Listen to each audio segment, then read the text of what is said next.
सच्चिदानंद रूपा नमो सद्गुरु तुकया भक्त कल्याण मूर्ती नमो सद्गुरु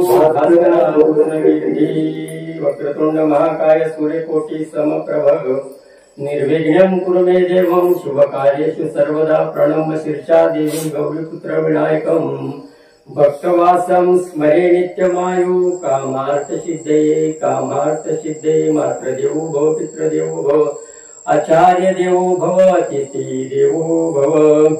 श्री गजानन महाराज की जय। नाम गाऊ नाम घ्यावो नाम विठोबासी भाऊ आम्ही दैवाचे दास पंढरी रायाचे। प्रस्तुत सेवेकरता घेतलेला अभंग पांडुरंग परमात्म्याचे भक्त शिरोमणी नामदेवराय महाराजांचा हा अभंग आहे बरं का, 4 चरणाचा।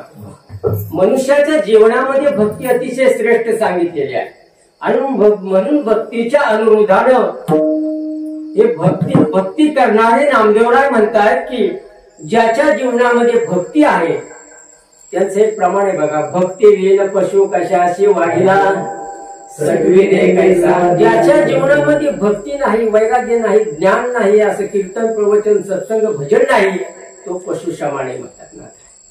म्हणजे भक्ती असं भक्त शिरोमणी आहे, संत शिरोमणी सावतोबा, भक्त शिरोमणी नामदेवराय, कैवल्य चक्रवर्ती ज्ञानोबाराय आणि शांती ब्रह्म एकनाथ महाराज या संतांनी या महाराष्ट्राला फार सौभाग्यवतीच अलंकार दिले। मी तर असं म्हणेल जालिंदर महाराज हे संत जर नसते ना तर आपल्या महाराष्ट्र भूमीला विधवा पण आला असतं, म्हणजे थोडं धाडसानं बोलतो। म्हणून तुम्ही आम्ही या महाराष्ट्रात जन्मलो आहोत, 4 गोष्टी अतिशय महत्वाच्या आहेत। अभंगाचा अर्थ, अभंगाचा साधा सोपा अर्थ, नाम घ्यावू नाम विठोबासी वाहू आम्ही दैवाचे दास पंढरीरायाचे। नामदेवाला साध्या सोप्या भाषेतला अभंग घेतलेला आहे। म्हणून 4 गोष्टी अतिशय महाराष्ट्रात महत्वाच्या आहेत। एक आहे संत, दुसरा आहे ग्रंथ, तिसरा आहे पंत आणि चौथा आहे भगवंत। तुम्ही असं म्हणाल की काय करतात ग्रंथ, संत लिहितात, ग्रंथ दाखवतो, पंत भेटवतो भगवंत, आणि एकदा का भगवंत भेटला की मन झाले शांत, आणि एकदा का मन झाले शांत की दुःखाचा झाला अंत। मंडळी संसार करताना आपलं कधी मन शांत झाले का? मन शांत हितच होत आहे। या माऊलीत ज्ञानेश्वर म्हणतात येथून सद्भावे नावे विश्व माधव रूप पाहावे तेथूनच द्यावे संसारात तिलोदक। संसाराला तिलोदक द्यायचा असेल तर हेच माध्यम आहे। आणि आज पवित्र असं वारकऱ्यांचा पर्वणीचा दिवस आहे, इंदिरा एकादशी। शास्त्रामध्ये असं म्हटलेलं आहे की इंदिरा एकादशी दिवशी 7 पिढ्यांचा उद्धार होतो, पितृ पंधरवडा आहे मंडळी। आणि एकादशी म्हणजे तरी काय, एक म्हणजे एक संघ होणं, आणि दशी म्हणजे आपली दशा करणे, आपल्या इंद्रियावर काबू करून मोह मद मत्सर अहंकार बाजूला ठेवून ईश्वर चिंतनात गुंतणं याला एकादशी म्हणतात। नाहीतर मग व्रत करू एकादशी गायीन मुखी नाम अरण्य। एकादशी दिवशी काय करायचंय हा पंधरवडा आहे ना, फार महत्वाचा आहे। आपल्या पितरांना आपण जीव घालतो, त्यांचे आपल्यावर अनंत उपकार आहेत, ते आपण या मार्गाने फिरतो। मी भाग्यवान समजेल महाराज तुमच्या इथं मला कीर्तन करा। मी तसा सामान्य खेड्यातला माणूस, उशिरा आलेलं शहाणपण आहे मला। एका सरकारी संस्थेत नोकरी करत ईश्वराचं चिंतन करायचंय। मी प्रवचन बरीचशी केलीत। मी म्हणत होतो महाराजांना मी हरी महाराज गुप्तरांना पाठवतो। आमचे गौरव कुलाळ महाराज मी म्हणले नाही म्हणजे तुम्हीच करा, म्हणजे मी येणार आहे तुमच्या शूटिंग काढणारे म्हणलं तुमच्या सगळ्यांची ओळख दिवस ज्यांनी त्यांचा संत बाळू मामा युट्यूब चॅनल आहे त्यांचा, हे म्हणजे सगळे ह्या युट्यूब चॅनलवर ते प्रसारित करणार आहे। असं मंडळी कुणाचं काय अगले साल यही भक्त होगा कौन कहताय कौन किसी जगह होगा, काही सांगता येत नाही मंडळी। आणि म्हणून मानवी जीवनामध्ये 3 गोष्टी अतिशय महत्वाच्या आहेत, बारक्या नाही का बरं का। शास्त्रकार असं म्हणतात मनुष्यत्व मुमुक्षत्व महापुरुष संश्रयता। काय शास्त्रकार म्हणतात 3 गोष्टी दुर्मिळ आहेत, मनुष्यत्व मुमुक्षत्व महापुरुष संश्रयता।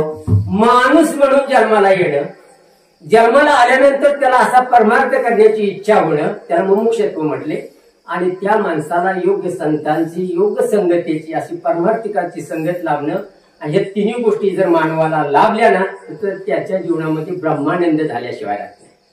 आणि म्हणून मी तुम्हाला मागाशी म्हटलं की ह्या संतांनी आपल्याला अतिशय जागृत केले. काय सांगू आता संतांचे उपकार मज निरंतर जागविती. महाराजांना साधकाने विचारला, महाराज तुम्ही म्हणताय निजलिया जागविती, आपण निजल्यांना जाग करताय तुम्ही, पण आम्ही निजलोच नाही ना, आम्ही झोपलोच नाही. मग झोपलोच नाही तर आम्हाला जागा करण्याचा प्रश्न येतो कुठं? महाराज म्हणताय आणि साधकाने विचारलं तर आम्ही निजलो असतो, झोपलो असतो तर हे घर, हे बंगला, हे ट्रॅक्टर, हे घोडा गाडी, सगळं ऐश्वर, हे साडी माडी गाडी झालं असतं का? लेकरं बाळ नातवंड हे झाली असते का? महाराज म्हणतात की बाबा रे तू या सर्व ठिकाणी जागा आहेस, पण स्वतःच्या कल्याणासाठी झोपलायस. आणि स्वतःचं कल्याण करायचं असेल तर मुमुक्षत्व पाहिजे. म्हणून मनुष्यत्व हे फार दुर्मिळ गोष्ट आहे. तुम्ही आम्ही सहज माणूस म्हणून जन्माला आलोय का? काय व्रतवरकल्प, काय पूजा अर्चा, काय नवस वगैरे सायस केलेत का? सहज आपण आलो ना पंडित महाराज, सहज माणूस म्हणून आले. मग माणूस कुणाला म्हणायचं? ज्याच्यात मनुष्यत्व आहे त्याला माणूस म्हणायचं. बघा तुम्ही खारे पाटणला संत गाडगे बाबांचं कीर्तन चालू होतं. त्याचे गावागावामध्ये असे झाडू घ्यायचे, स्वच्छता अभियान तुम्ही वाचलं असेल किंवा ऐकत असाल, पेपरमध्ये वाचत असाल. गाडगे बाबा असं खारे पाटणला घर झाडायचे, म्हणजे रस्ते झाडायचे आणि संध्याकाळी माय माऊलींना म्हणायचे चतकोर आजीकोर काय मिळेल ते सगळेच आपल्या सेवकांना किंवा त्यांच्याबरोबर असणाऱ्या साधकांना घेऊन जायचे, मारुतीच्या जेवणामध्ये खायचे आणि जाताना असं सांगायचे, माई आज सांच्याला मला पांडुरंगाने सांगावं लागलाय, सांच्याला चिंदे बाबाचं कीर्तन मारुतीच्या मंदिरात आहे, यायचं बरं का? आणि मग संध्याकाळी ते कीर्तनाला उभे राहायचे. गोपाला गोपाला देवकीनंदन गोपाला असं जयघोष करायचे गाडगे बाबा. आणि म्हणता म्हणता म्हणायचे की मले माणूस द्या रे, कोणी मले माणूस द्या. आता सगळे साधक म्हणायचे, अहो बाबा तुमच्या अवतीभोवती सगळे माणसंच आहेत आणि तुम्ही मले माणूस द्या म्हणतायत. बाबा म्हणले हे सगळे आकाराची माणसं आहेत, मला विचाराची माणसं आहेत. काय सांगितलं की गाडगे बाबाने सुद्धा सांगितले विचार श्रेष्ठ आहे बा, म्हणून कुठली कृती करताना विचार करून केली पाहिजे. म्हणून मी सुरुवातीला म्हणलं की संतांनी आपल्या भूमीला सौभाग्यवती केली. हे संत जर नसते तर आपली फार मोठी अवस्था झाली असती. म्हणले तुम्ही म्हणाल काय करतात संत? हे पहा, मायबापाने दिलेलं पुरत नाही, संतांनी दिलेलं सरत नाही, कीर्तिवान कधीच मरत नाही, झिहर कुणाला जिरत नाही आणि हे आपण आपल्या डोक्यात शिरत नाही, म्हणून आपलं दुःख कधी सरत नाही. संतांचं आपण समजून घेतलं पाहिजे. संत काय करतात? मी तर असं म्हणेन की संत जे देतात ते शासन सुद्धा देत नाही. 3 पक्षाचं असं 3 विरोधी पक्षाचा. हा आता तुम्ही फार मुख्यमंत्र्यांच्या लाडक्या झाल्या. हा जे संत देतात ते सरकार सुद्धा देत नाही. संत जे देतात ते निसर्ग देत नाही. संत जे देतात ते मायबाप सुद्धा देत नाही. तो मायबाप एखाद्या अँबिशन इंग्लिश मिडियम मध्ये मुलाला घालते, पण म्हणतील का वारीला जा? म्हणतील का टाळ घेऊन कीर्तनाला जा? हा मग बघा, संत जे देतात ते मायबाप सुद्धा देत नाही. संत जे देतात ते आपले पाहुणे रावळे सुद्धा देत नाहीत, मित्रमंडळी सुद्धा देत नाहीत. आणि शेवटचं वाक्य आहे का, संत जे देतात ते तुम्ही आम्ही घेत नाही आणि तुम्ही आम्ही मागतो ना ते संत देत नाही.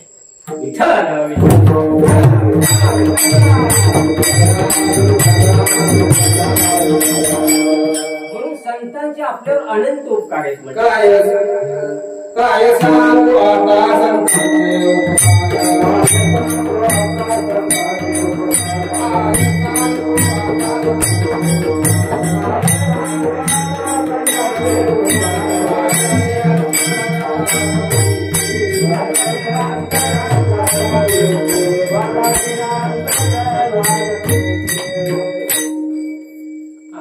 मजल निरंतर मग अशी आपण केला त्याचा उल्लेख. म्हणून संतांचे आपल्याला अनंत उपकार आहेत, म्हणजे अनंत उपकार आहेत.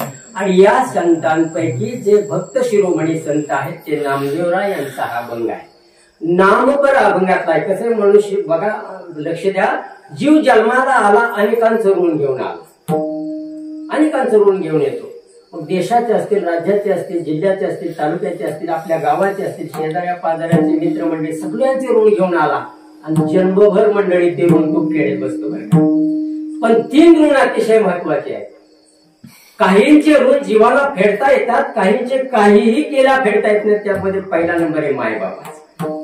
आपल्या शरीराच्या तातड्याचे जोडे शिवून जरी मायबापाच्या पायात घातले तरी ते ऋण जीवाला फेडता येत नाही, फेडताच येत नाही. पण वृद्धाप काळामध्ये त्या मुलाने किंवा त्या मुलीनं आई वडिलांना बरी आहेत का, कसं काय चाललंय एवढं म्हणलं तरी काही अंशी ऋण फेडतात बरं का. आताच्या लेकरांना हे कळत नाही. मी तर असं म्हणेल महाराष्ट्रामध्ये ज्ञानेश्वर महाराज दोन गोष्टी अतिशय महत्वाच्या आहेत. पहिली आहे ते गाई म्हणजे वासराला गाईचं दूध आहे आणि लेकराला आईचं दूध आहे. पण गाईचं वासरू जन्मल्या उभं राहत, पण आईचं लेकरू जन्मल्या उभं राहत नाही. त्याला फार कष्ट खायला लागतं, बोटाला धरावं लागतं, मोठं करावं लागतं, आंघोळ पांघोळ काजल बिजल आता तुम्ही महिला मंडळींना सगळं माहिती आहे. फार करावं, शाळेत जावं लागतं, शाळेत जातं ते पोरग. आणि शनिवारची सकाळची सुट्टी असते, पोरग काय म्हणतं की कांबळून घेतो, आईला म्हणतो मी काय सकाळी शाळेत जाणार नाही सुट्टी. आणि शनिवारी ती आई काय म्हणते बाहेर, बघा जुना इतिहास आठवा, जुनं ते सोनं आई साहेब तुमच्या वेळेचं ना म्हणजे आपल्या वेळेचं हे आताचं फार वेगळं आहे, फार विचित्र आहे. म्हणून जीव जन्माला आला ना बऱ्याच जणांचं हे सुद्धा ऋणच आहेत एक प्रकारचे पाहुणे मंडळीचे सगळ्यांचे. आणि मग ती पोरग शनिवारी काय शाळेत जात नाही, मग आई तिथनच म्हणते झाडलोट करते, शेण सावरण करते, सारवण करते आणि आई म्हणतो मुर्द्या उठ जा ती शाळा पेटवी. बघा आम्ही आई वडिलांचं ऋण सांगतो, फेडता येत नाही. जाऊन आता मला सांगा मुर्दा कुठं उठतो का आणि ती शाळा काय पेटवायची असते का. पण ती पोरग बी इतकं वाजता असतं आपल्या इकडचं अगदी ती लेफाट्यातच म्हणतो का बोंबातीस आईला. आणि मग ती असंच म्हणतो, मग ती आई उठवते, त्याला आंघोळ पांघोळ घालते, मस्तपैकी युनिफॉर्म घालते वगैरे, पावडर बिवडर लावते, सगळी मस्तपैकी करते आणि डबा बिबा देते, हा जा डबा घेऊन आणि शाळेमध्ये सुट्टी झाली की जेव. आणि ती आईला लगेच म्हणते आई एक गोष्ट राहिली की काडी पेटी राहिली की म्हणते कशाला शाळा पेटवायला. बरं म्हणते का सांगितलं मंडळी, आईचं वडिलांचं ऋण कधीच पेटत. बघा पत्नी पसंती से मिलती है, कबीरदासांचे एक वाक्य, पत्नी पसंती से मिलती है लेकिन माँ बहुत पुण्यों से मिलती.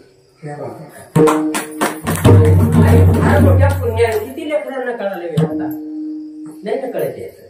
म्हणून एक वाक्य मुलं असले तर मी बोलतो, परवा फलटणच्या प्रवचनामध्ये आम्ही बोलतो, बचपन में तुमने जिसने पाला बुढ़ापे में अगर उनको नहीं संभाला तो याद रखना तुम्हारे जीवन में ज्वाला है. का लग्न होईना तो का आता मुलांच्या ह्या अशा आपल्याला पेशा. म्हणून हे गुण आहेत ना मायबापांचे जीवाला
जीवाला मुक्त होता येत नाही. दुसऱ्या आहेत ऋण ते संतांच्या, संतांच्या ऋणातून जीवाला मुक्त होता येतं. पण कधी संत वाङ्मयावर विश्वास ठेवून त्यांचं चिंतन केलं, श्रवण केलं, पठन केलं तर संतांच्या ऋणातून सुद्धा आपल्याला मुक्त होता येतं जीवाला. आणि म्हणून काही जीव जन्माला येतात, काही मुमुक्ष होतात, काही पामर होतात, काही जिज्ञासू होतात, काही ज्ञानी होतात आणि काही संत होतात. ऐका बरं का, तुमच्या आमच्यामध्ये प्रकार बघा, व्यक्ती सगळ्या इंद्रिय सगळी व्यक्ती दिसायला शरीरानं मनुष्य आहे, पण अनेक कृतीने वेगवेगळी आहे ना. माझा स्वभाव असेल तो महाराजांचा नसेल, महाराजांचा असेल तो आमच्या हनुमान महाराजांचा नसेल किंवा नंदकुमार महाराजांचा नसेल, वेगळे वेगळे काय. म्हणून काही मंडळी मुमुक्ष होतात, काही पामर होतात, काही विषयी होतात, काही ज्ञानी होतात आणि काही संतही होतात. आता मुमुक्ष काय करतो, ईश्वर चिंतन श्रेष्ठ म्हणतो. ह्या जगताकडे पाहताना मुमुक्ष म्हणतो की अध्यात्माशिवाय पर्याय नाही. विषयी काय म्हणतो, विषय म्हणतो हे जगत मला भोगण्यासाठी आहे. हे जगत जे निर्माण झाले ते मला भोगण्यासाठी, मला समाधानासाठी आहे. आणि ज्ञानी काय म्हणतो, हे जगतच नाही म्हणतो. येत एकच लीला तरली, जे सर्व भावे मज भजले तया येलीच थडी सरले माया. माया जाळे ज्ञानी माणूस म्हणते. एकच आहे, ईश्वराचा अधिष्ठान सर्वश्रेष्ठ ज्ञानी माणूस. हे जगत नाही म्हणतो तो, फक्त ईश्वर एक आहे आणि तोच मला तारणारे मारणारे सर्व काय करणारे हा ज्ञानी. आणि संत काय म्हणतात, संत या जगताला पूज्य म्हणतात. आणि ऐका शेवटी काय होतं, ज्या जगताला संतांनी पूज्य मानलं त्या जगताने संतांना डोक्यावर घेतलं. आणि या जगताला ज्यांनी तुच्छ मानलं त्यांना या जगतातल्या लोकांना पायाखाली तुडवलं. हा प्रकार आहे. म्हणून जगताला पूज्यच मानलं पाहिजे. विषयी भोग्य म्हणतो. तुम्हाला थोडासा दृष्टांत सांगतो म्हणजे लक्षात येईल. भोग्य मानणं हे मुळे चुकीचं. याचं कारण असं की भोग तरी संपतो, भोगता तरी संपतो, नाही तर भोगण्याची इच्छा तरी संपतो. 3 गोष्टी निश्चित आहेत. अकबर बिरबल आपल्या राजवाड्यातनं महालातनं बाहेर गेले, एका ओढ्याच्या कडेला पलीकडे गेले आणि तिथे बरा मोठा कुत्रा होता. अशी मोठी जीभ बाहेर काढली होती, तो जिबाळ्या असा हलवत होता. तर अकबर म्हणाला की अरे बिरबल, ये तो कुत्ता इतनी बडी जीवा है, तो ये बोलता क्यों नाही. मी काय सांगते तुम्हाला, विषयी माणसानं या जगताकडे पाहण्याकरता भोग्य म्हणून पाहिलं. मग भोग तर संपतो, भोगता तरी संपतो किंवा भोगण्याची इच्छा तरी संपतो. तो बिरबल म्हणला. आता बघा, बिरबल जो हुशार असतो तो बिरबल असतो आणि हुशार नसतो तो बिरबलच काटला. हो, आता तो त्याचा सेवक आहे अकबराचा, त्याला अकबरासारखं म्हटलंच पाहिजे ना. आता दास्यत्वाला प्रजा म्हणजे राजासारखं होईच म्हटलं पाहिजे ना. तो बिरबल त्या बादशाला म्हणला की शहनशाह, हे कुत्ता बोल सकता है. आता सेनापती सगळे सैन्य आहेत ते बरं का. एक कुत्ता बोलता है, क्या करना पड़ेगा महाराज, 20 लाख देना पड़ेगा, 20 लाख खर्चा आएगा, 20 बरस लगेगा. आता हे सेनापती ऐकते बरं का. कुत्ता बोल सकता है लेकिन 20 लाख पाहिजे किंवा 20 वर्ष तरी मला अवधी द्यावं. ठीक आहे, दिया. अगर नहीं बोलेगा तर तुमको फाशी के फंदे पर लटकाव. काय म्हणणार राजा, जर कुत्रा नाही बोलला बरं का जाधव साहेब, तर तो असं म्हणलं की तुला फाशीवर देईल. नाही बोल सकता है. आता हे पंतप्रधान ऐकतो. दुसऱ्या दिवशी काय झालं, पुन्हा पुढे गेला आणि ते वांग्याचं हे होतं, वांग्याचं झाड होतं. वांग तोडलं आणि म्हणला ये क्या है बिरबल, ये बैंगन है. तो उसके ऊपर क्या है, उसके ऊपर वो कांटे हैं. तो कांटे क्यों इसको लगाए, कांटे इसको लगाए दुसरे ने कोई आक्रमण न करता है. म्हणजे ते वांग.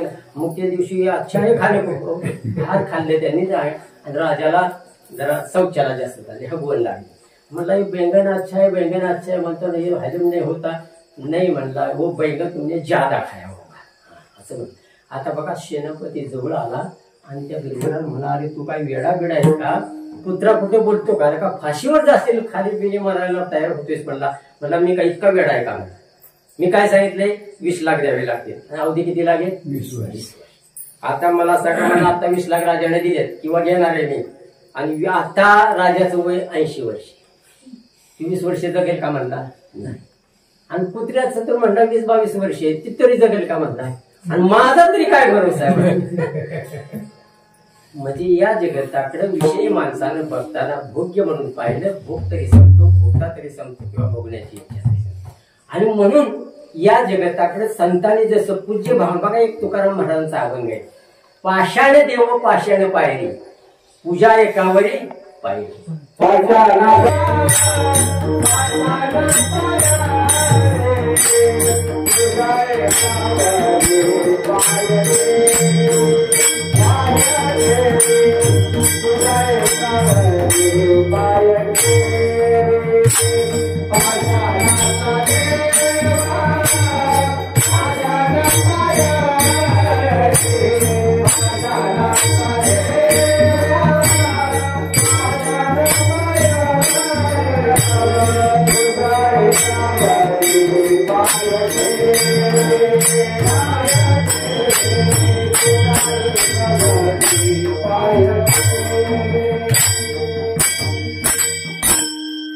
पाषाण देव पाषाण पायरी, पूजा एकावरी पाय ठेवी. महाराजांना साधकाने विचारलं की मूर्ती पाषाणाची आहे आणि पायरी पाषाणाची आहे, मग एकावर पाय दुसऱ्यावर डोकं का ठेवायचं, हा भेदभाव का. बरोबर आहे का नाही? एकावर पाय ठेवायचा एकावर डोकं ठेवायचा, हा भेद का? तेव्हा महाराजांचं संत वाङ्मयातलं उत्तर असं मिळतं मंडळी, जेव्हा कृती बदलते तेव्हा भाव बदलतो आणि एकदा का भाव बदलला की भक्तीमध्ये रूपांतर होतं. म्हणून भक्त शिरोमणी नामदेव महाराज म्हणतात की पहा तुम्ही जीवाला मी सांगितलं आईबापांचे ऋण फेडता येत नाही, संतांचे फेडता येतात.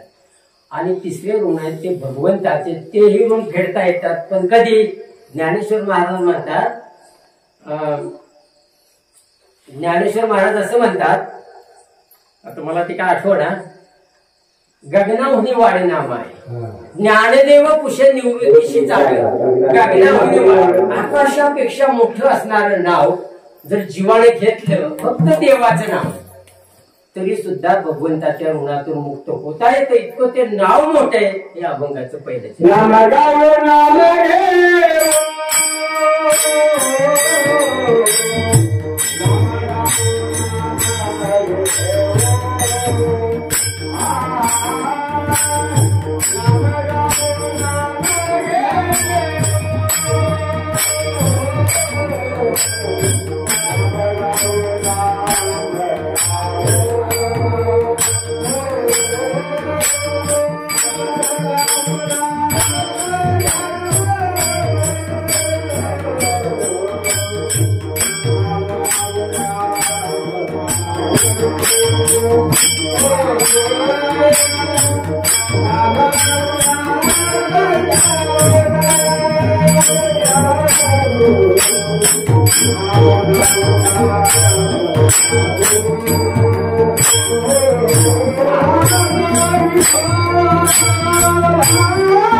फक्त नाम श्रेष्ठ आहे. भगवंताचं नाव सर्वात श्रेष्ठ आहे.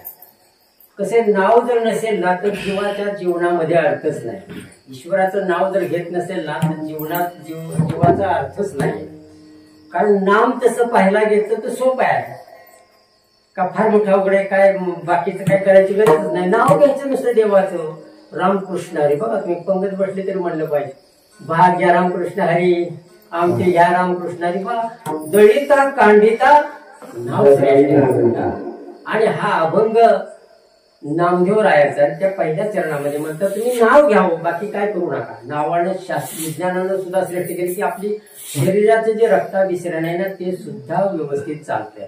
इतकं नावाचं महत्व विज्ञानानं सिद्ध केलं. अध्यात्म तर आहेच, नावापेक्षा काहीही श्रेष्ठ नाही.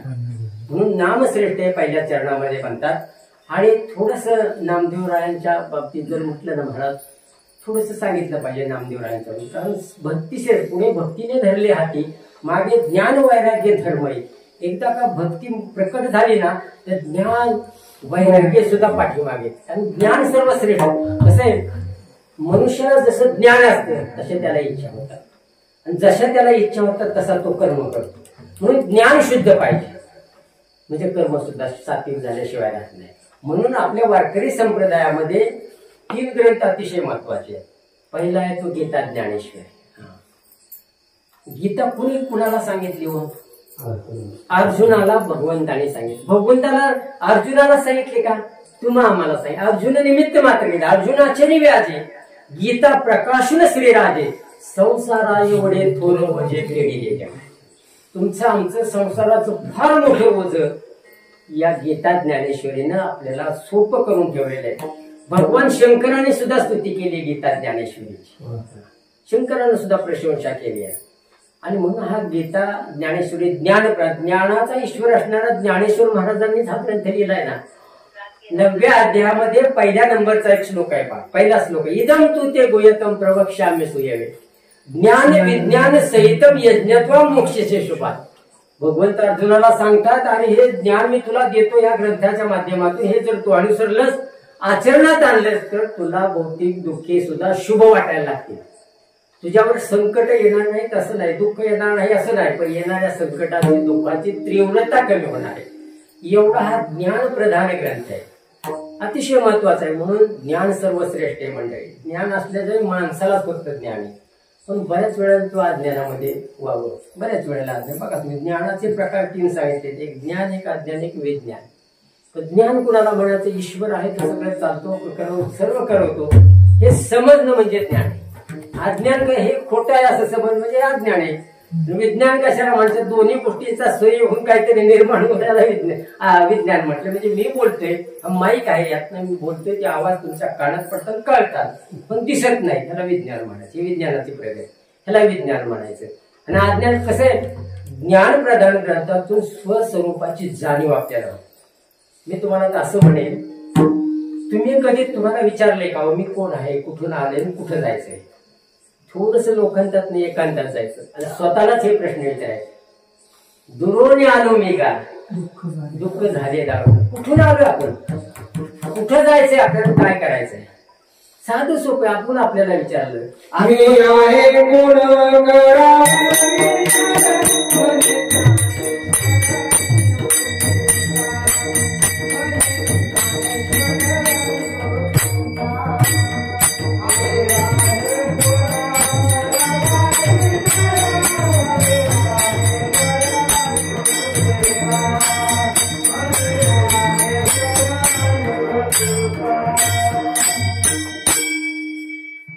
आपण कुठून आलोय, कुठे जायचं आणि काय करायचं, हे प्रश्न आपण आपल्याला आपल्या आत्मस्वरूपाची आपल्याला जाणीव होते. आणि ही जाणीव जर नाही झाली ना तर आपण अज्ञानी आहोत. आपल्याला ज्ञानी व्हायचं असेल तर आपल्या स्वरूपात मी कोण हे जाणून घेतलं पाहिजे. तुकाराम महाराजांना साधकाने विचारलं, महाराज तुम्ही कोण आहात? महाराजांनी सांगितलं, मी देहू निवासी आहे, मी वल्लोबांचा मुलगा आहे, मी महाराष्ट्रीयन आहे, मी तुकाराम आहे. नाही सांगितलं. ते म्हणले, मी वासुदेव ममय वंशू जीव लोक जीव भूतो सनातना. तुम्ही आम्ही ईश्वराचे अंश आहोत, फक्त आपण त्या अज्ञान वशात आहोत म्हणून आपल्याला समजत. देह देवाचे मंदिर. मिळालेला देह आहे ना, हे साधन आहे, पण साध्य आपल्याला मोक्षस्थानी जाण्याचे. बघा, मनुष्याच्या जीवनात 2 सोहळे सांगितले, एक जन्माचा, एक मृत्यूचा, आणि मधल्या अवस्थेला आयुष्य म्हटले. म्हणजे आयुष्य कसं जगायचं ही आत्मस्वरूपाची जाणीव झाल्याशिवाय आपल्याला कळणार नाही, अजिबात कळणार नाही. आणि म्हणून अज्ञान वशात आपण राहायचंच नाही, आत्मस्वरूपाची जाणीव करून घ्यायची. आणि जोपर्यंत जाणीव होत नाही ना तोपर्यंत काही अर्थ नाही जीवनातला. मी तसं म्हणेन. तुम्हाला मी एक दृष्टांत सांगतो, म्हणजे पटकन संक्षिप्ताने सांगतो. एक नवीन लग्न झालेलं जोडपं फलटणला नोकरीला गेलं. सरकारी नोकरी पगार चांगला होता, काय का वर्षात आहे. तर ते गेलं फलटणला राहायचं, जास्त भाडं जायला म्हणून ते शेजारी आलं ना आपल्या तुमच्या खडकी पाठी जायला. उदाहरण म्हणून सांग. आणि काय होतं, सकाळी ते नवीन झालेलं पतीराज नोकरीवर जायचे, 5 वाजले की घरी यायचे. मी काय सांगतोय तुम्हाला, अज्ञान जोपर्यंत तुमच्या माझ्या आपल्या स्वरूपाची जाणीव होत नाही ना तोपर्यंत आपल्याला कळणारच नाही गोष्टी. मी हेच सांगतोय, लक्षात घ्या. ते मग 5 वाजता नोकरीवर यायचे, हे सगळं व्यवस्थित करायचं. पण एक दिवशी दुपारी टोपी घातलेली, नेहरू घातलेली, धुसर घातलेली एक वयस्कर माणूस हातात काठी घेऊन आला, त्यांनी दाराची कडी वाजवली. कडी वाजवल्यावर तिनं दार उघडलं, तेव्हा नवीन नुकतं झाल्या त्यानं वधून दार उघडल्यानंतर कोण आपण? अगं म्हणजे तुम्हाला ओळखलं नाहीस? मी मामा. आता तिनं असा विचार केला, आपलं नुकतंच लग्न झाले, आपण नुकतं इथं राहायला आले, आपल्या मालकांची मामा कोण, मावशी कोण, काका कोण, काय आपल्याला माहिती नाही. तिने आपलं दार उघडलं, पाठ दिलं, सगळं काही त्याचे स्वागत केलं. ती सुसंस्कारित स्त्री होती बरं का. बऱ्याचशा म्हणजे मातृत्व आपल्या लेकरांना सुद्धा चांगले असले कुठलेच आई वडील नाहीत की मुलांना वाईट व्हायचं. म्हणजे मी तर असं म्हणेन महाराज, काही मंडळी संततीसाठी संपत्ती कमवतात, काही संपत्तीसाठी संतती कमवतात, पण संतांचं म्हणणं आहे संततीसाठी संपत्ती कमवूच नका, मग त्यांना कमावत का. दोंडा महाराजांचं एक वाक्य ऐकलं पंडित महाराज, त्यांचं म्हणणं असं आहे, पोरगं कसं निघावं, बापाचं नाव पडूया निघावं, त्या अर्थाने घेऊ नका. याचा अर्थ असा आहे की मुलांना अशी प्रगती करावी, असं मोठं व्हावं, असा व्यवसाय करावा, असं नोकरीला पद चांगले मिळावं की त्याची ओळख त्याच्या बापाच्या नावानं नाही, त्याच्या स्वतःच्या नावानं झाली पाहिजे. त्याला म्हणायचं बापाचं नाव पडूया. मी तर असं म्हणेन, जोपर्यंत मुलगा स्वतःच्या कर्तृत्वानं आपली ओळख जगाला दाखवतो ना, तो फर्स्ट क्लास. नीट आहे का? स्वतःच्या कर्तृत्वानं जो मुलगा आपली अवस्था दाखवतो तो फर्स्ट क्लास. जो बापाच्या नावानं ते आपलं अस्तित्व दाखवतो तो सेकंड क्लास. आणि जो सासऱ्याच्या नावानं दाखवतो ना थर्ड क्लास. आणि मंडळीच्या नावानं जो दाखवतो ना त्याचा क्लासच नाही.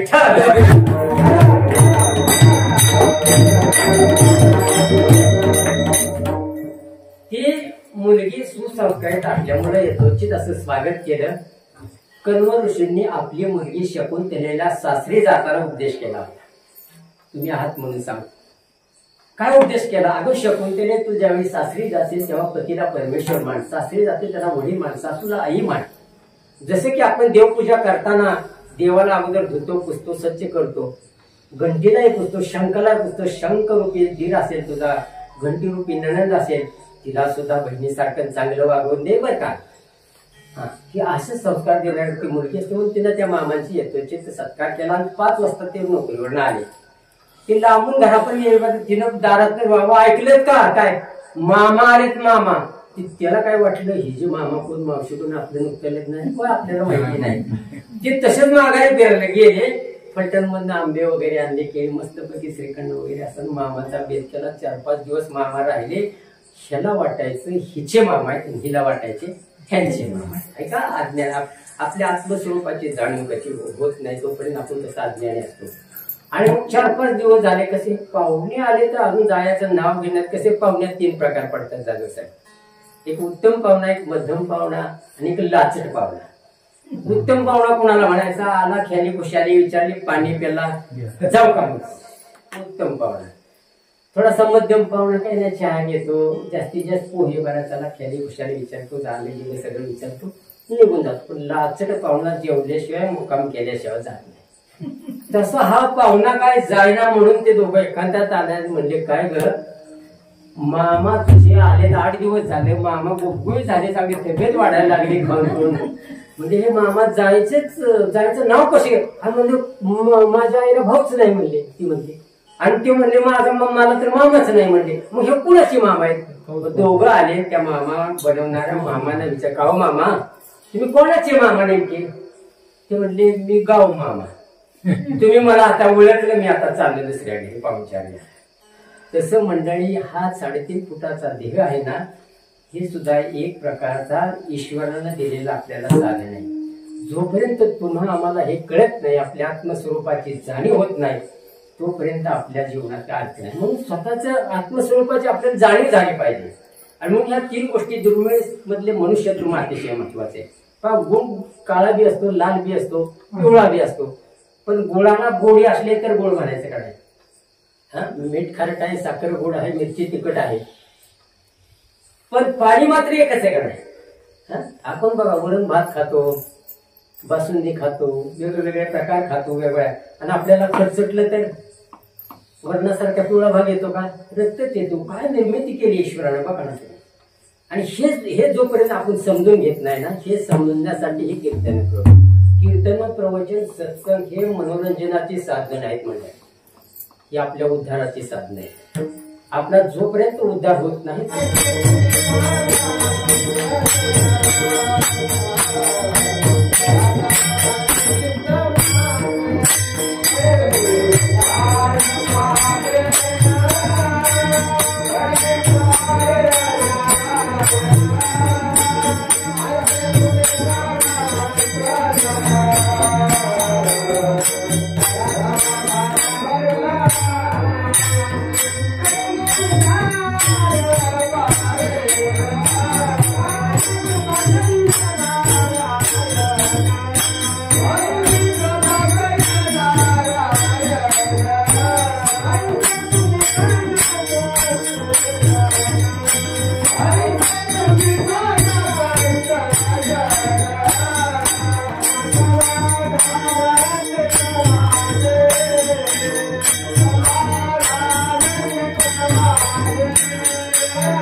राम नाम स्मरण. आपल्याला राम कृष्ण भगवंत पांडुरंगाचं नाव घेतल्याशिवाय तरुण उपाय नाही. म्हणून हा नामपर प्रकरणातला अभंग आहे. थोडस भक्त शिरोमणी नामदेवरायांच्या बाबतीतलं महाराज थोडस सांगावं असं वाटतं. कोण आहेत हे नामदेवराय? पंढरपूर निवासी आहे. त्यांच्या चरित्रावर थोडेसे मतभेद आहेत. काकड्यामध्ये एक अभंग आहे. सौयुगांचा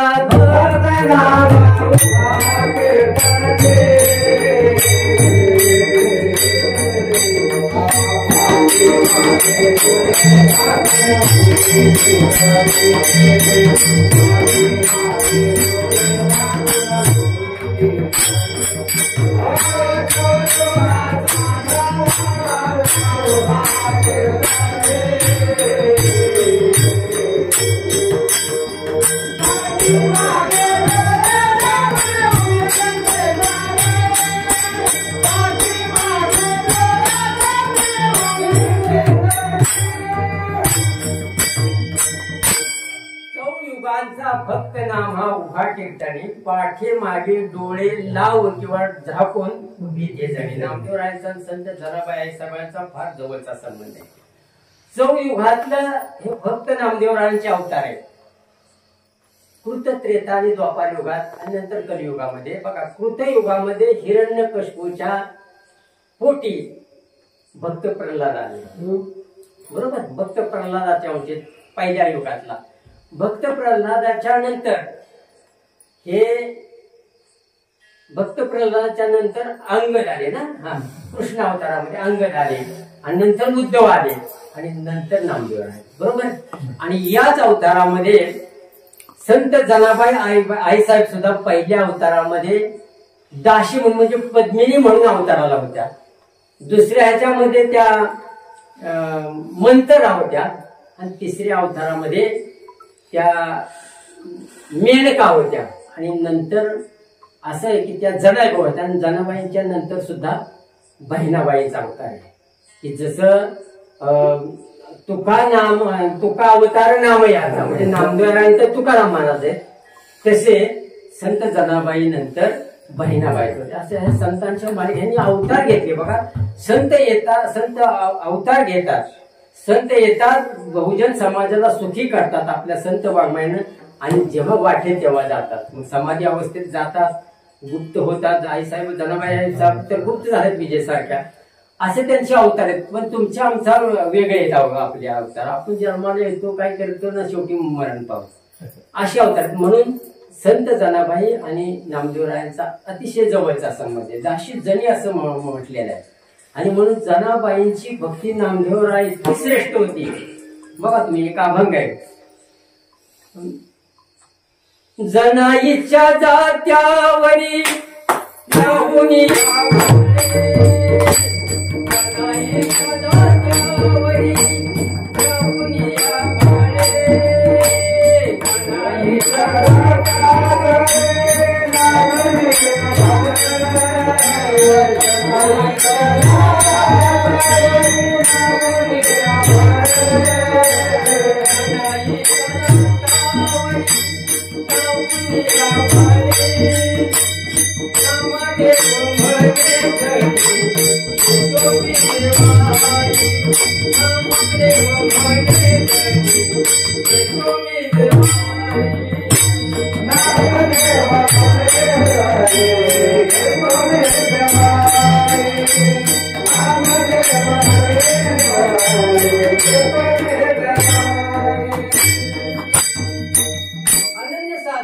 जनाबाईचानी नामदेव दासी जनी म्हणून संबोधित आणि सेवा केलेल्या आहे त्यांनी. आणि शेवटी तर जनाबाई असं म्हणतात की आम्ही भाग्यवान आहोत, आम्ही पंढरी रायाचे दास झालो नामदेव रायाच्या मध्यस्थीत. हे आमच्या जीवनातलं अतिशय महत्वाचं असं भाग्य आहे. दुसऱ्या अभंगाच्या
आम्ही दैवाचे दास पंढरी राहायचे. त्यामुळे काय दैव बघा, जीव जन्माला येतो 3 गोष्टी घेऊन येतो.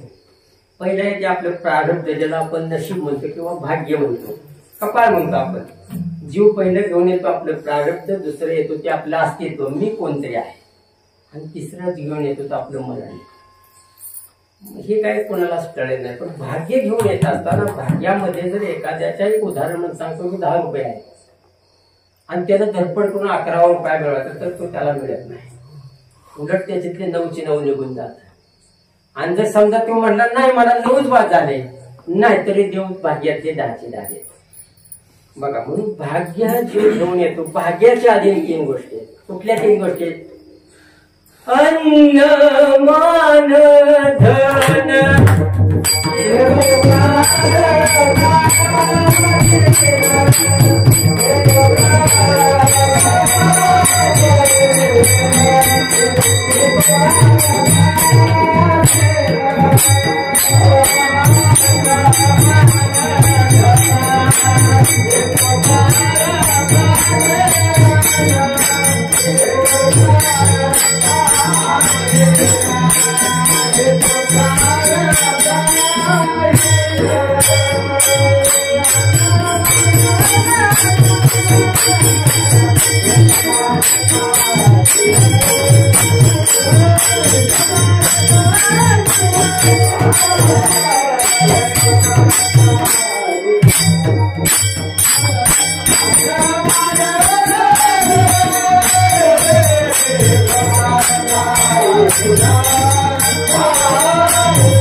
येतो प्रारब्ध. या 3 गोष्टी प्रारब्धाच्या अधीन आहेत.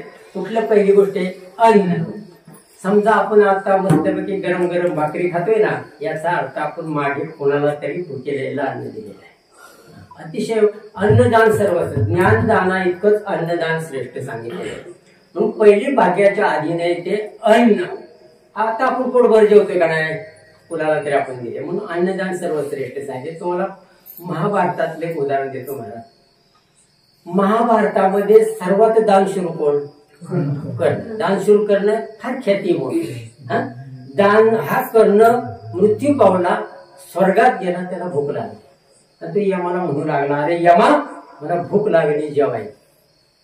आता ती म्हणला जरा सगळं नाही घे बाबा, तू मृत्यू लोकांमध्ये दानशूर होताच मान्य, पण इथं तुम्हाला ओळखलं नाही ते यमाला दम द्यायला लागले. तू सांगा. तू म्हणले मला ओळखलं नाहीस. अरे मृत्यू लोकात जा आणि माझी ओळख विचार. दानशूर म्हणून माझी ख्याती आहे, दानशूर करण्याची. तेव्हा यम त्याला म्हणतो, अरे तू दानशूर आहेस, तुझ्या सगळ्यांचं माझ्याकडे लिस्ट आहे, सगळ्या कम्प्युटरमध्ये सगळ्यांचं कर्माचं फीड आहे माझ्याकडे. तू दानशूर आहेस, पण तू दान काय केलेस? तू भूमिदान केले, सुवर्णदान केले, कांचनदान केले, वस्तुदान केले, वस्त्रदान केलेस, पण अन्नदान नाही केलंस. आणि तू अन्नदान केलं नाहीस म्हणून तुला इथं जेवाय मिळणार नाही. पण तुझ्या या पोटात थोडस पुण्य आहे, अन्नदानाचं काही अंश पुण्य आहे. ज्यावेळी साधक यायचे आणि कर्णाला जेवायला मागायचे, तेव्हा कर्ण काय करायचे? युधिष्ठिराचा मार दाखवायचा या बोटाने. त्यामुळे तुझ्या या बोटात म्हणजे पुण्य आहे. तुला भूक लागली ना, ते बोट तू तोंडात चोख म्हणजे तुझी भूक शमेल. बघा, महाभारतातल्या दानशूर करण्याची अवस्था आहे ना. आपलं काय म्हणणं बघा ना, आपण एखाद्या साधकाला तरी आपण नाही कर, म्हणून अन्नदान अतिशय महत्वाचं आहे. पंक्तीमध्ये, पारायणामध्ये, अन्नदानमध्ये आला तर तुम्ही सांगायला हे पवित्र घराणे महाराज. तुम्हाला सांगा, कोरोनामध्ये सुद्धा तुम्ही पालखी हे म्हणजे पादुका घेऊन वारी केली आहे. आम्ही बी वाऱ्या केलेत की, आम्ही बी वारीला असतो. पण एवढंच घ्यायचं. कोरोना काळात सगळी झोपलेली होती, जी भीतीनं बरीचशी गेली, पण काय भीती वाटली नाही. नामस्मरण इतकं जबरदस्त आहे, आपली भीती घालवतं, निर्भय करतं माणसाला. कधी बघा तुम्ही, आपण समजा फलटणला फरांदवाडीचे तिथं उतरलोय, रात्रीची 12 वाजली, आपल्याला खडकी पाठीवर यायचे, मग वाहन तर नाही, नुसतं राम राम राम राम राम म्हणत या, काय आपल्याला भीती वाटणार? काय ताकद असेल राम नामात त्या. म्हणून नाम सुद्धा अतिशय महत्वाचं आहे, आणि याबरोबर अन्नदान सुद्धा महत्वाचं आहे. म्हणून पहिली गोष्ट भाग्याच्या आधी नाही ते अन्न.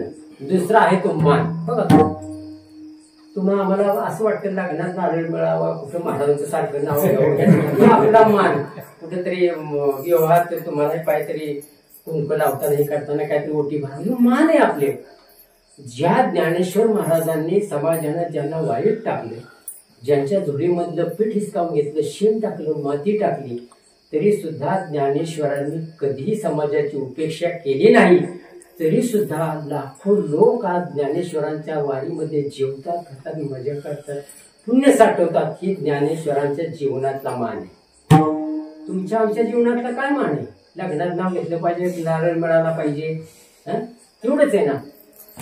ज्ञानेश्वर महाराज ज्ञानेश्वरी लिहिताना चौथ्या अध्यायामध्ये 81व्या क्रमांकाची ओवी आहे. हे मजसी स्तव झाले तरी ज्ञानाने केले, ऐशे जेणे जाणीतले तो. मनुष्य दुसऱ्याचे घेऊन येतो ना, माझा अस्तित्व, मी कोणतरी आहे, मला मान मिळाला पाहिजे. हे मजसी स्तव झाले परी ज्ञान आहे. जोपर्यंत तुम्ही म्हणताय ना, हे माझ्यामुळे झाले, मी होतो मग बागड्या, मी होतो मग लग्न केलं, मी होतो पारायण झालं, मी होतो मग यावं केलं, ठेव. हे जोपर्यंत तू मी केलं म्हणलंच की दुःखाची उत्पत्ती आहे. आणि मी निमित्त मात्राने हे केलंय, भगवंतानी मला त्यासाठीच पाठवले. बघा तुम्ही, रामायणामध्ये जर रावण तयार केला नसता तर रावणाच्या कोण पाया पडला असता? त्याला सुद्धा त्यासाठी निर्माण केले ना. बऱ्याच वेळेला आपण समाजामध्ये वागताना काही मंडळी आपल्याला त्रास देतात. एक जण महाराज मला त्रास देतात, मला म्हणजे का तुम्हाला ते त्रास, तू काय घेणं म्हणजे देवाने त्याला त्यासाठी निर्माण केलं. आपल्याला काय आपलं विस्मरण जायचं. त्यामुळं आपलं अस्तित्व मी निमित्त मात्र नाही, मी निमित्त मात्र नाही. तो माझ्या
जोपर्यंत आपण माझं माझं मी केले असं म्हणत नाही त्याशिवाय पर्याय नाही. म्हणजे माझं म्हणायचंच नाही, आपण हे निमित्त मात्राने केलंय.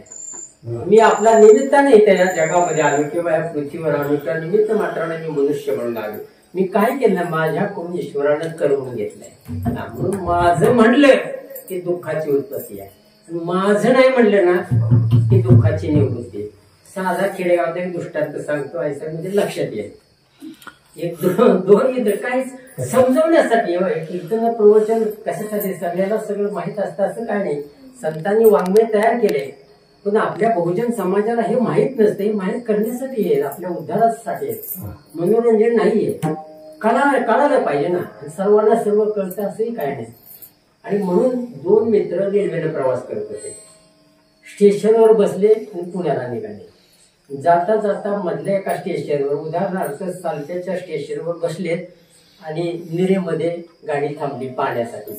आणि थांबल्यानंतर तिथे एक मोठी अशी बॅग घेतलेली एक महिला, आणि गॉगल लावलेला होता, मोठे अलंकार घातलेले होते, साडी सुंदर होते. एक श्रीमंत महिला डब्यामध्ये शिरली. त्यांना म्हणाले की भाऊ जरा मला जागा द्या. त्यांनी दोघांनी जागा दिली आपली. मी काय सांगतोय तुम्हाला, हे मजसीस झाले परिज्ञानाने केली. माझं म्हणलं की दुःख, माझं नाही म्हणलं की सुख. साधा सोपा दृष्टांत. ते जागा दिली आणि म्हणले असं करा भाऊ, जरा पाणी पिऊन येते, तोपर्यंत माझी बॅग सांभाळा बरं का. म्हणून ती बॅग त्यांच्याजवळ ठेवून ती माऊली उचलली. गाडीची शिट्टी वाढली तरी आली नाही, गाडी सुरू झाली तरी आली नाही. गाडी सुरू झाली आणि ती बॅग ह्या दोघांच्या मध्ये ह्याने घेतली. गेल्यानंतर घोरपडी स्टेशन आलं. हे दोघांचे थोडेसा आता भावनेत बदल झाला. एक म्हणायला लागला ही बॅग माझी आहे, दुसरा नाही म्हणला माझी आहे. दोघांचं लागलं भांडण. पुणे स्टेशन आलं, पोलिसांनी तिथं पकडलं. म्हणजे सांगला काय झाले. अहो म्हणला बघा ना साहेब, ही बॅग माझी म्हणतोय, माझी असून सुद्धा. तू म्हणला नाही साहेब. मग म्हणले सांग या बॅगेत काय. म्हणजे सांगतो मी, सगळं सांगतो म्हणले. का आता त्याने अंदाजे उत्तर दिलं.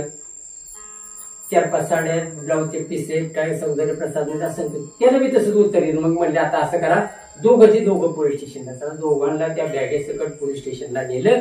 या दोघांच्या देखता ती बॅग फोडली बरं का, वर्षात आहे. आणि त्या बॅगेमध्ये असं निघालं की कुणीतरी एका साध्वीनं किंवा एखाद्या कुमारिकेनं आपलं मातृत्व सिद्ध करण्यासाठी आपलं घडलेलं पाप त्या बॅगेत ठेवलं, तिथं मेलेलं म्हणून. बघा. आणि मग जसं त्या दोघांनी बघितलं मेलेलं म्हणून, माझी नाही म्हणून, माझी नाही म्हणून. आता म्हणजे तुम्ही जरी माझी नाही म्हटला तर हे तुम्हाला आता शिक्षा होणार. तसं मंडळी हा ध्येय सुद्धा आपला नाही.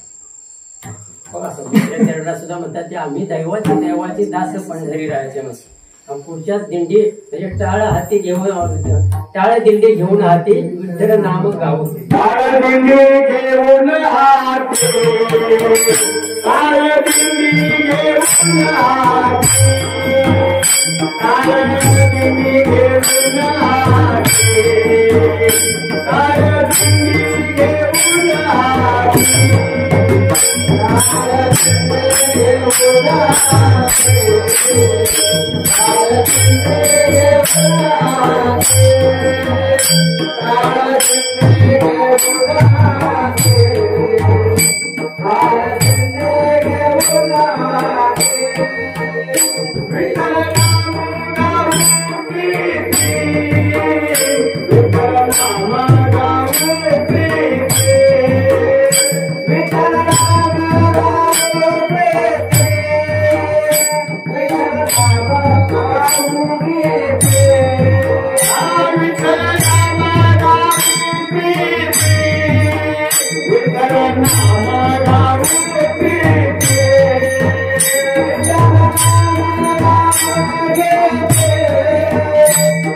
तसं हे मला माझ्यासाठी काही म्हणायचं नाही की दुसरं जीव घेऊन येतो, तिसरं म्हणजे स्वतःचं अस्तित्व, आणि तिसरं येतो आपलं मरण.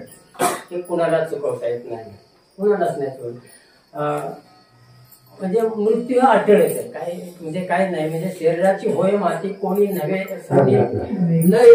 कोणी नयती सांगाती, अवघे काही सारी खोटी आणि ती झाडी टाळताच येणार. हा एक जीव घेऊन येते, 3 गोष्टी घेऊन येतो म्हणता येईल. किंवा आयुष्य मोजा या बैसला तुकारी मापारी व्यवहारी संसाराच्या, जैसा का उंदीर नाही बोका तैसा का.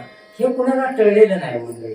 आणि म्हणून या गोष्टी समजण्यासाठी आपल्याला जन्म मिळालेला आहे, आणि हे सार्थक आहे. म्हणून नामदेवराय सुद्धा म्हणतात की तुम्ही नामाला महत्व द्या, नाम सर्वश्रेष्ठ आहे, आणि ते नावच घेतलं पाहिजे. जसं आपण तुम्ही आम्ही सुद्धा आता नाव घेऊ.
म्हणजे भक्तीचे श्रेष्ठत्व सांगताना संत नामदेवराय महाराज सुंदर असं नामाचं महत्व या अभंगामध्ये सांगतायत. कारण नाम घेतल्याशिवाय तरणोपाय नाही, म्हणून नाम सर्वश्रेष्ठ आहे, आणि हे घेतलं की आपल्याला निश्चित पुण्याची प्राप्ती होते आणि दुःखाची निवृत्ती होते. म्हणून हा भक्ती म्हणजे भक्ती संप्रदायातला किंवा भक्तीपर असा नामदेवरायांचा हा अभंग असून तुम्ही आम्ही सर्वांनी देवाचं नाव घेतलं पाहिजे की ते सोपं साधं सरळ आहे असं नाव सर्वश्रेष्ठ सांगितलेले. म्हणून आजच्या या पवित्र अशा या चित्र पंधरवड्यामध्ये नामाचं महत्व सांगणारा किंवा पितरांना मुक्त करणारा, पितरांना खुश करणारा असा पंधरवड्यात त्यात इंद्रा एकादशी फार सुंदर असा आहे. भागवतामध्ये सुद्धा आत्मदेव ब्राह्मणाची पितृदोष नाशिक एक सुंदर कथा आहे. सांगायला ते वेळ लागेल, परंतु त्या सुद्धा त्या आत्मदेव ब्राह्मणाला सुद्धा संतान नव्हतं. ते संतान प्राप्तीसाठी दुःखी होता. पत्नी धुंदुली होती, जे नको ते अपमान करायचे. म्हणजे कसे तुकाराम महाराज असं म्हणतात की ज्याला अनुकूल पत्नी मिळते त्याच्याकडून 4 पुरुषार्थ होतात. पहा तुम्ही, ज्या पुरुषाला अनुकूल पत्नी मिळते त्याच्याकडून 4 पुरुष